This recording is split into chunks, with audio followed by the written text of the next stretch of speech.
Hi everyone, কেমন আছো সবাই? আমি তো ভীষণ ভালো আছি। আজকে রাস পূর্ণিমা, তাই আজকে আমাদের বাড়ির দুপুরের মেনু হচ্ছে খিচুড়ি আর আলু ভাজা। ভাবলাম তোমাদের সাথে একটু শেয়ার করি। আজকে ওয়েদারটা না ভীষণভাবে সুন্দর, জানো কতটা ভালো ওয়েদার, আর হালকা হালকা ঠান্ডাও পড়ছে। আর এই ওয়েদারে কিন্তু খিচুড়ি খেতে ভীষণভাবে ভালো লাগে।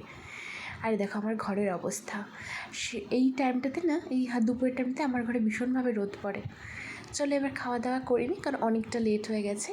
বিকালে আমার একটু কম্পিউটারও ছিল, যাই হোক এই যে খাওয়া দাওয়া করে একটু রেস্ট নিয়ে ছাদে চলে এলাম, কারণ ছাদ থেকে জামা কাপড় নিতে হবে। আর যেহেতু ওয়েদারটা আজকাল একটু ঠান্ডা ঠান্ডা পড়ে গেছে, তাই ছাদে একটু হাঁটাহাঁটি করতে কিন্তু ভালোই লাগে, খারাপ লাগে না।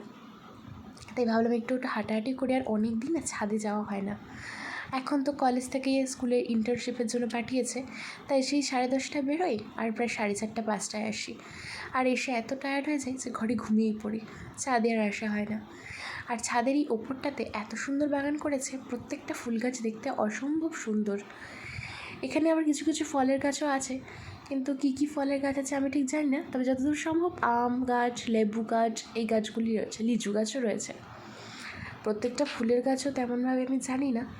তবে হ্যাঁ, এই যে এখানে একটা হলুদ ফুল, এই হলুদ ফুলটাই কিন্তু ভীষণভাবে ভাল লাগলো, জানো।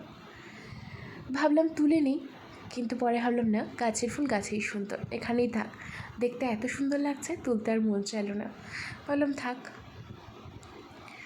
আজকাল এত ব্যস্ততার কারণে এগুলোকে আর দেখতে আসা হয় না। আগে যখন বাড়িতে থাকতাম না, প্রায় প্রতিদিন এদের সাথে একটু করে দেখা করে যেতাম, জানো।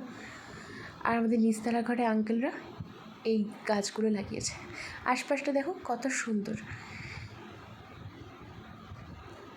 গোটা বাগানটা দেখতে দূর থেকে কত ভালো লাগছে, তাই না? একদমই তাই। এরপর খাওয়া দাওয়া করে আমি কম্পিউটার চলে আসলাম। চলো আজকের ব্লগটা এখানেই শেষ করছি, দেখা হচ্ছে নেক্সট ব্লগে। টাটা।